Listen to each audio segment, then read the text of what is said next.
Bonjour, chers choisis de Jésus. Encore aujourd'hui, je suis heureux de passer du temps avec vous et j'aimerais que nous puissions réfléchir ensemble sur un sujet qui m'a inspiré ces derniers temps et qui m'habite beaucoup. Vivre ce pourquoi nous sommes créés. Et cette réflexion-là part d'une petite histoire que j'ai entendue au sujet d'un aiglon et des poules. Et peut-être que cette petite histoire m'a permis de comprendre aussi puis de réfléchir sur ce qui se vit actuellement dans notre société. Parce que je m'interroge souvent, peut-être comme vous, comment il se fait que nous vivons dans une société où il y a autant de gens malheureux. Et pourquoi? Il semble que nous avons tout pour être heureux. Les gens sont malheureux. Nous avons investi comme jamais. Quand on regarde ce qui se passe au Québec, puis qui se passe un peu partout à travers le monde, on a investi comme jamais dans le domaine de la santé. Quand on est malade, on a un bon système de santé, mais c'est très difficile de pouvoir parler à un médecin. On a investi, dans le domaine de l'éducation, on a pour former des gens comme jamais dans différents milieux. On manque, il y a une pénurie d'emplois actuellement. Il y a beaucoup de secteurs qui sont bloqués sur le plan économique parce qu'ils n'ont pas de main-d'œuvre. Et on a, par exemple, jamais eu autant de psychologues de former des gens pour aider à la santé mentale des gens en psychologie, puis en psychiatrie, puis tout ça. Et puis, on nous dit qu'on a de plus en plus de jeunes qui font des dépressions. De plus en plus, pas juste des jeunes, des gens aussi de tous les niveaux, mais principalement chez les jeunes. Alors, qu'est-ce qui se passe? Et là, je vais vous raconter cette petite histoire. Un jour, il y a des enfants, après avoir escaladé une autre montagne, se sont retrouvés sur une autre montagne, un nid d'oiseaux. Et dans ce nid d'oiseaux-là, il y avait un œuf. Alors, ils ont cueilli l'œuf, puis ils ont dit, comme il y avait une ferme et qu'il y avait des poules, on va apporter l'œuf à la ferme, on va le faire couver par les poules, et puis nous verrons ce que cela va produire. Alors, ils ont fait couver l'œuf, et un jour, l'œuf a éclos, ça en a sorti un petit aiglon. Le petit aiglon s'est retrouvé à l'intérieur d'une basse-cour avec des poules, et lui pense qu'il est une poule, mais il souffre parce qu'il est différent des autres.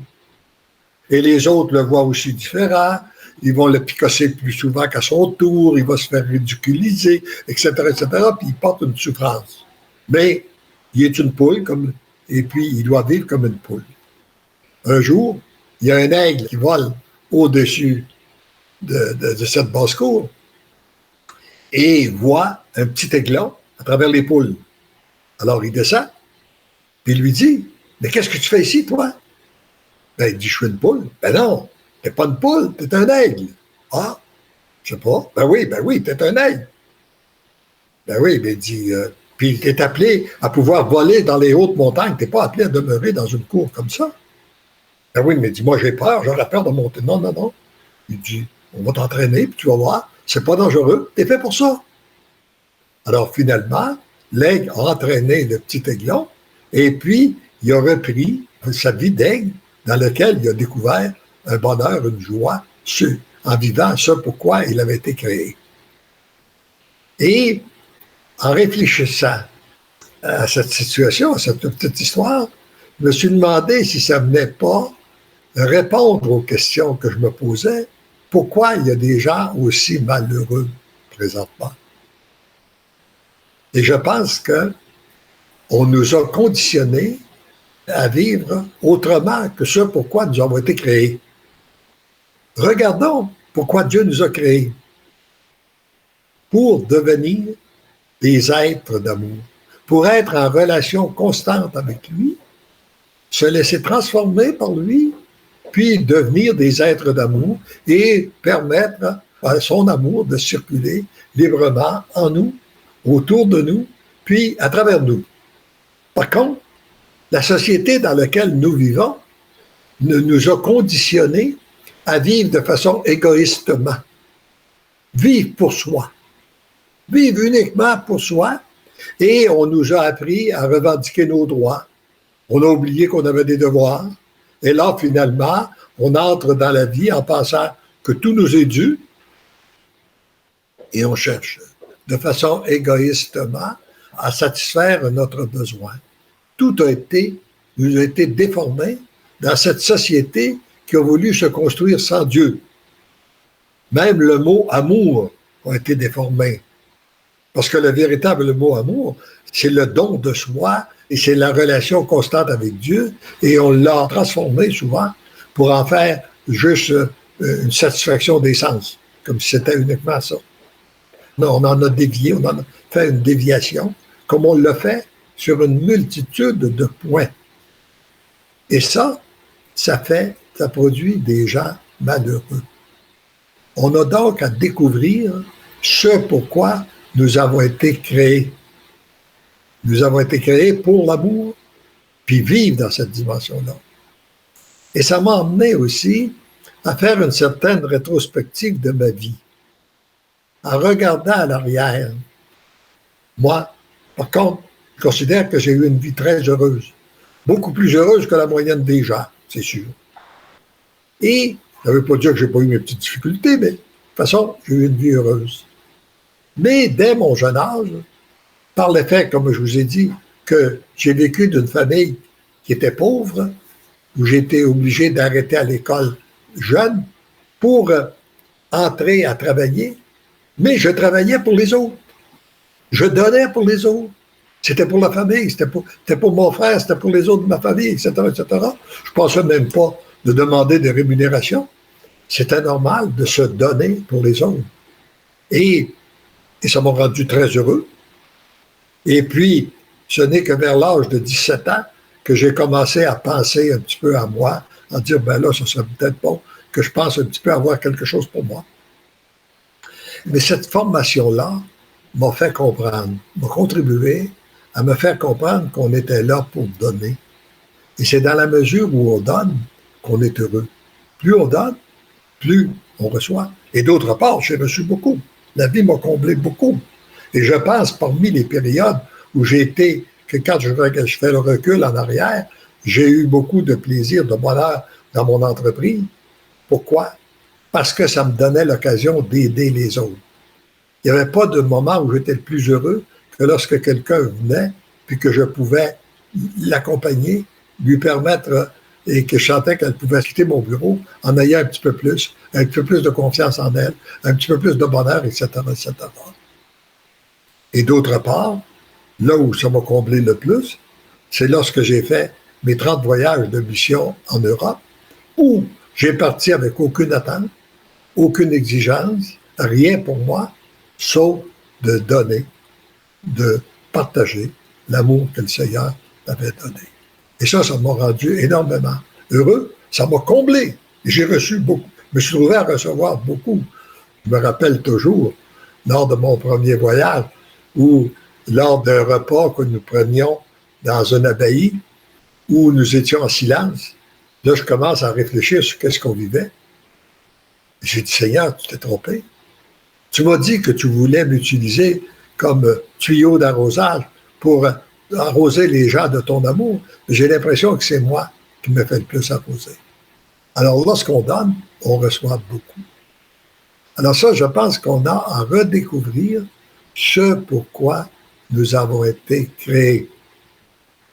Et c'est dans la mesure où on va redécouvrir ça que nous allons découvrir un nouveau bonheur, une nouvelle paix, une nouvelle joie. En d'autres termes, c'est que nous sommes des aigles et la société nous a conditionnés pour être des poules. Nous sommes des aigles dans le sens que nous devons vivre au niveau de notre foi, au niveau spirituel, dans un désir de donner, de partager et tout ça.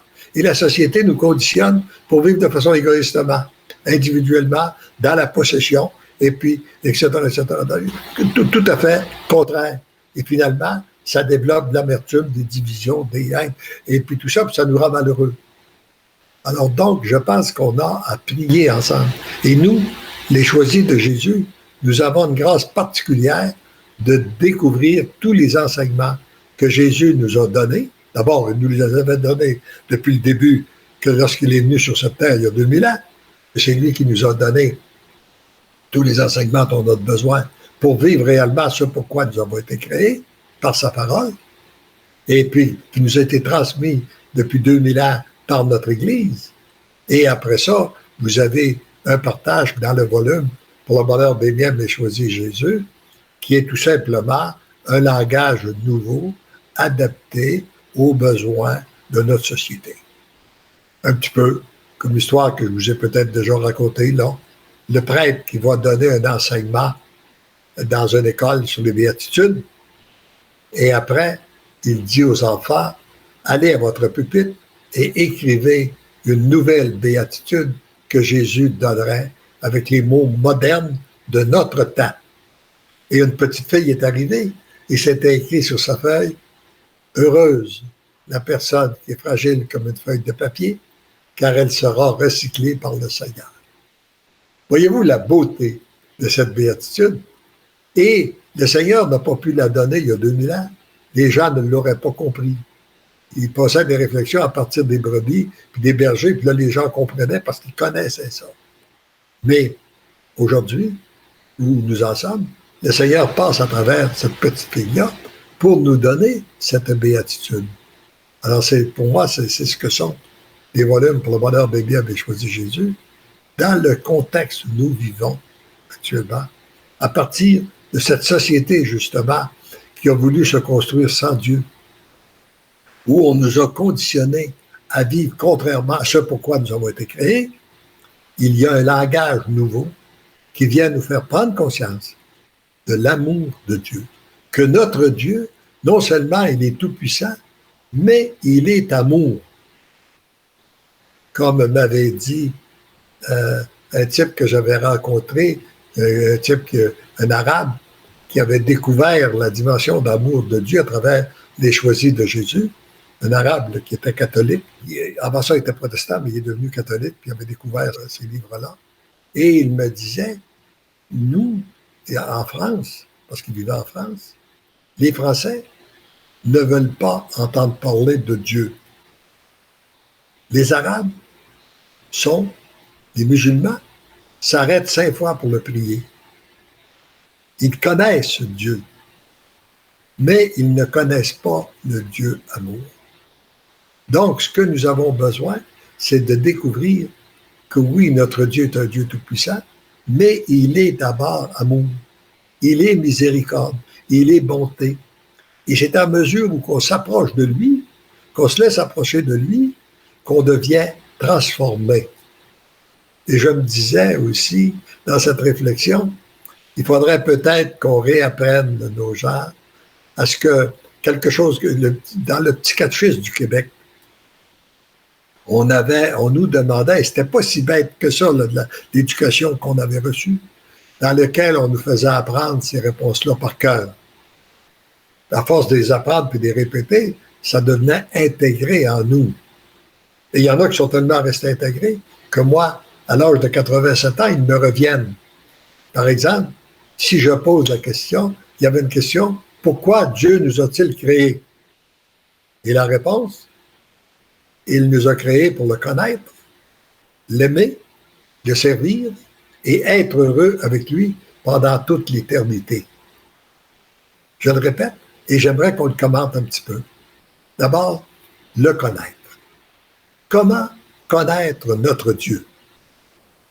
Par sa parole, par ses enseignements, par ses volumes, par la prière. Prendre du temps avec lui. Vous savez, si on veut connaître quelqu'un, ce n'est pas tout de savoir qu'il existe et de le saluer de loin. Mais c'est lorsqu'on entre en relation avec quelqu'un qu'on le connaît. Eh bien, c'est la même chose avec notre Dieu. Si on veut le connaître, il faut d'abord lui permettre d'entrer en relation avec nous, de prendre du temps avec lui pour le connaître. Après ça, le deuxième point, c'est l'aimer. Eh bien, comment pouvons-nous aimer quelqu'un? D'abord, premièrement, pour l'aimer, il faut le connaître. Mais pour aimer notre Dieu, comme il est de Dieu, qui est un pur esprit, comme nous enseignait justement ce petit catéchisme-là, qui est un pur esprit, eh bien, il faut accueillir son amour. Et c'est en accueillant son amour qu'après, on peut l'aimer en retournant l'amour qu'il nous donne. C'est lui qui a fait alliance en premier avec Abraham, Isaac et Jacob. Et c'est lui qui fait encore alliance avec nous, avec chacun de nous, dans la mesure où qu'on s'ouvre notre cœur. Qu'on s'ouvre à lui pour accueillir son amour. Et là, ça nous permet de l'aimer à notre tour et d'établir cette relation amoureuse. Et c'est cette relation amoureuse que nous avons avec lui qui nous permet de traverser la période difficile qui se vit actuellement sur la Terre et toutes les périodes de plus en plus difficiles aussi que la Terre est appelée à vivre sans aucun doute avant sa purification. Eh bien, c'est dans cette relation que nous avons avec lui qui nous apporte la paix intérieure, la joie et puis le bonheur. Alors, bon, le connaître, l'aimer, puis deuxièmement, le servir. Eh bien, se décider pour Dieu. Voyez-vous, il y a tout le virage qu'on a à faire. Au lieu de vouloir travailler pour nous, eh bien, se vouloir au service de Dieu. Et je suis sûr, si la mission des choisis de Jésus existe, qui a pris une envergure internationale, c'est parce qu'un jour, j'ai décidé d'arrêter de travailler à 59 ans. Quand j'ai sorti de mon bureau d'assurance, c'était pour travailler à l'œuvre de Dieu, le servir. Ou comment, je ne sais pas, mais je sais bien que le monde s'est éloigné de lui. Le monde a besoin de le connaître, a besoin de s'approcher. Et moi, je voudrais que la balance de ma vie, au lieu de travailler pour moi, puis vouloir augmenter l'argent, je travaille, je veux me donner à lui pour être à son service. Et pour ça, pour être réellement à son service, il faut être à son écoute, prendre du temps, comme je l'ai dit, avec lui. Donc, l'aimer, pour le connaître, l'aimer, le servir. Et être heureux avec lui pendant toute l'éternité. Ben ça, c'est ce qui nous attend. C'est sûr qu'il nous attend un jour ou l'autre, tout chacun de nous, on va arriver à un moment où on va rencontrer la vérité. Parce que notre vie n'est pas éternelle et on ne sait pas à quel moment on va être appelé à aller le rejoindre. Alors, plus on est préparé, eh bien, plus nous avons pris du temps pour le connaître, l'aimer, le servir, eh bien, plus ça va nous permettre d'être heureux avec lui pendant toute l'éternité. Et reprenons ensemble, regardons un peu la pensée de ce jour qui est extraite du volume numéro 2, pour le bonheur des miens et choisi Jésus, et qui nous donne numéro 73. Puis là, la partie qui est intéressante, c'est une multitude de personnes qui se mettent en marche. Alors, même si, dès que moi, je donne mon oui, dès que moi, je me laisse transformer dans l'invisible, ça va rejoindre une multitude de personnes à travers le monde. Où, quand, comment, je ne sais pas. Mais chose sûre, c'est qu'est-ce qui se passe. Le Seigneur se sert de nous pour répandre son amour sur la terre dans la mesure où nous l'accueillons et que nous devenons des êtres d'amour. C'est beaucoup plus important ce que nous devenons que ce que nous faisons ou ce que nous disons. Mais par contre, à partir de ce que nous sommes, eh bien là, ça nous permet de poser des gestes qui produisent des bons fruits, ça nous permet de dire des paroles qui touchent dans le cœur des personnes et ça permet au Seigneur de pouvoir opérer des changements en eux. Alors, mon cher petit, sans que tu en sois réellement conscient, je te conduis sur le chemin qui est celui de la plénitude de l'amour. Voyez-vous ce qu'il fait avec chacun de nous dès qu'on lui donne notre oui total, inconditionnel et irrévocable? Il nous conduit sur le chemin qui est celui de la plénitude de l'amour. C'est ce qu'il veut pour chacun et chacune de nous. C'est ta docilité à mon esprit qui me permet de te conduire ainsi. Lorsqu'il m'a dit, il vous le dit à vous qui m'écoutez à ce moment, c'est ta docilité qui permet à Dieu de te transformer pour que tu deviennes un être d'amour et ainsi qui permet de te conduire. En même temps que tu avances sur ce chemin, c'est une multitude de personnes qui se mettent en marche sur le même chemin.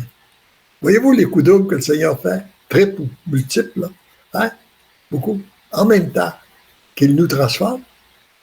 Moi, j'aurais cru, par exemple, que le Seigneur, fallait qu'il me transforme, fallait que je devienne un saint pour qu'il puisse passer à travers moi. Non, il dit non. J'accepte. Dès que tu me donnes ton oui, dès que tu te mets en marche, dès que tu te laisses purifier, eh bien moi, je me sers de toi pour t'utiliser pour les autres. Alors, c'est qu'est-ce qu'il nous dit? Puis là, ici, la grande difficulté, je continue dans le texte, la grande difficulté pour beaucoup de personnes consiste à donner leur oui total, inconditionnel, irrévocable, indispensable pour se placer sur cette route. On ne peut pas y aller juste un petit peu. On ne peut pas être catholique juste un petit peu.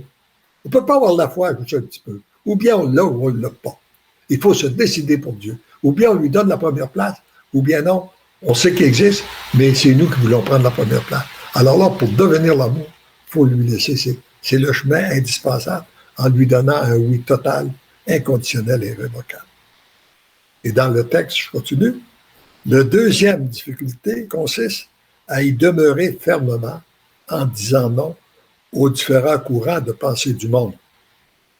Parce qu'on l'a vu, c'est que à partir du moment où on a un monde qui nous a conditionnés à un autre monde que celui que Dieu veut, eh bien, si je ne dis pas non à ce monde-là, eh bien, j'entre dans le plan.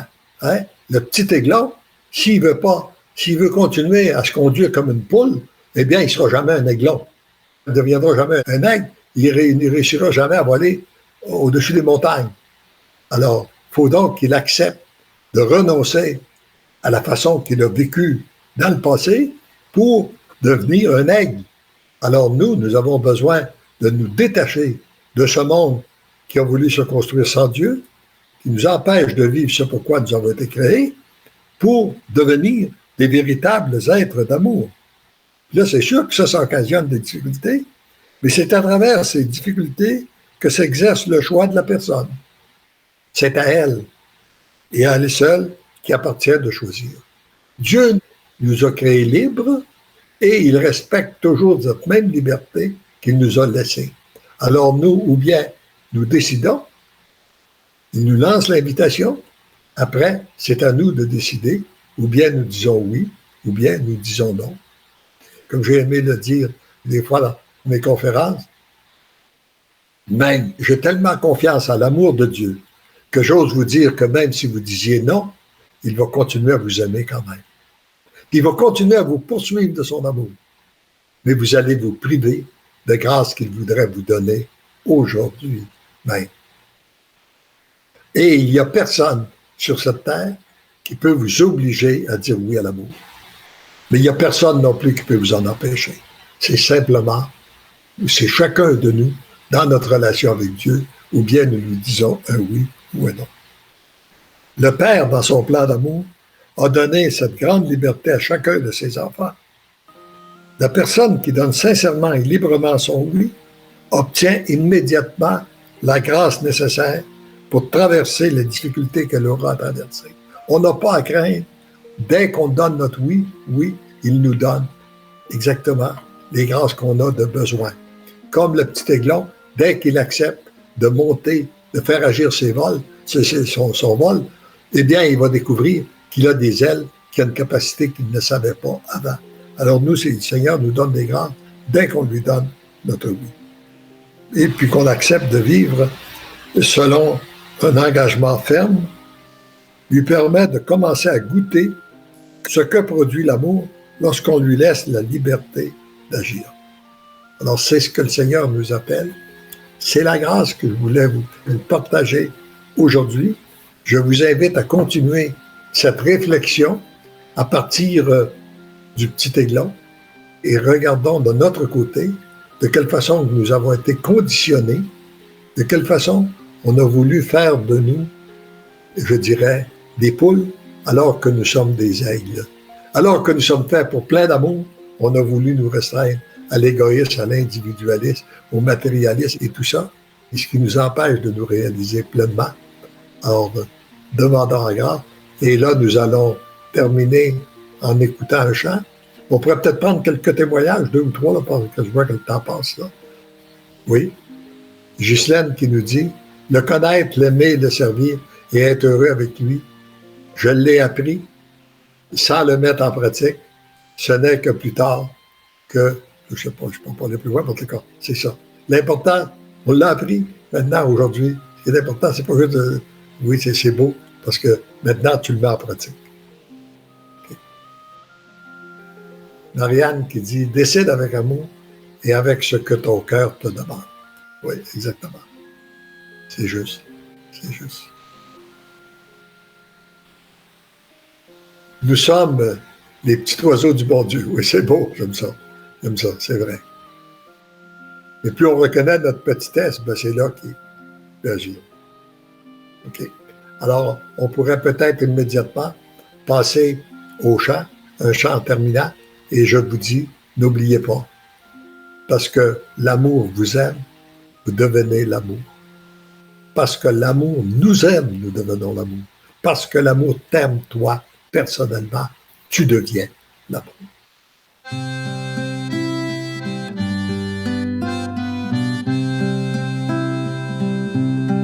Nous avons fait un bon bout de chemin, toi et moi. Nous avons fait un bon bout de chemin. Regarde au loin la beauté du chemin qui s'en vient, où nos 2 cœurs s'uniront dans un baiser divin.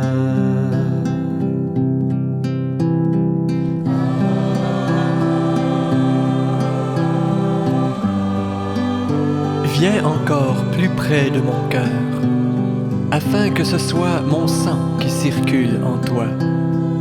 Viens davantage te reposer sur mon cœur. Tu es précieuse pour moi.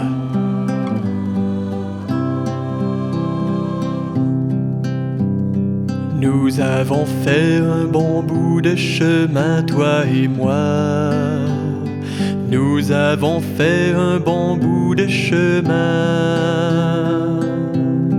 Regarde au loin la beauté du chemin qui s'en vient, où nos 2 cœurs s'uniront dans un baiser divin.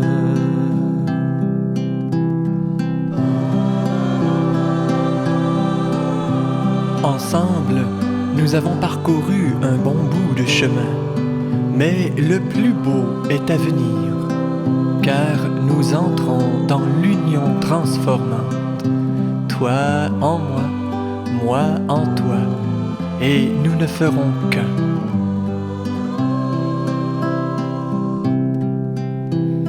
Nous avons fait un bon bout de chemin, toi et moi.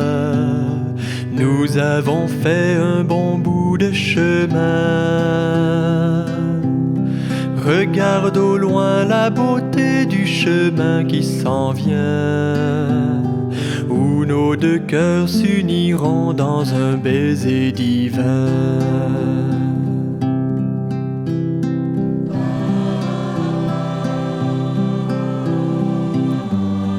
Si tu savais comment mon cœur est brûlant d'amour pour toi, ne perds plus de temps à t'évaluer. Ne perds plus de temps à te regarder.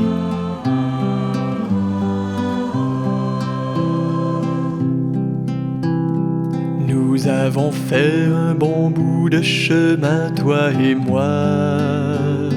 Nous avons fait un bon bout de chemin.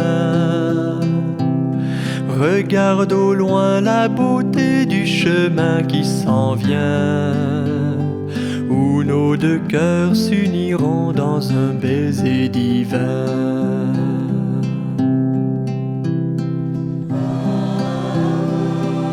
Viens te jeter dans mes bras, ouvre encore plus ton cœur pour accueillir mon amour.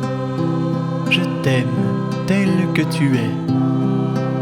Oui, tendrement et follement, je t'aime.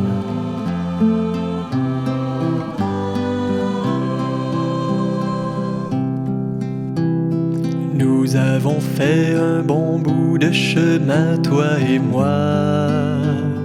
Nous avons fait un bon bout de chemin. Regarde au loin la beauté du chemin qui s'en vient, où nos deux cœurs s'uniront dans un baiser divin.